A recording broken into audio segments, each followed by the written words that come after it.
VS news కి స్వాగతం. Breaking news. Sankranti పండుగ పతంగుల మాంజాతో గొంతు తెగి వ్యక్తి పరిస్థితి విషమం. సంగారెడ్డి జిల్లా పటాన్చెరు మండలం నందిగామ నుండి బానూర్ వైపు ద్విచక్ర వాహనంపై వెళ్లే క్రమంలో సూరారం గ్రామానికి చెందిన వెంకటేష్ వయసు 30 సంవత్సరాలు సుమారుగా గొంతు దగ్గరగా మాంజా తెగి పరిస్థితి విషమంగా ఉంది.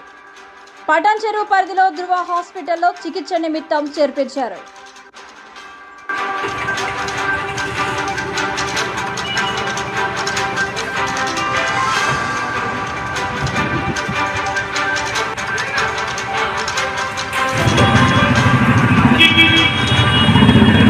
వికారాబాద్ వెళ్తున్నాం. అది బానూరు దగ్గర మాంజా దిగింది, మేడ పడ్డ అయిపోయింది.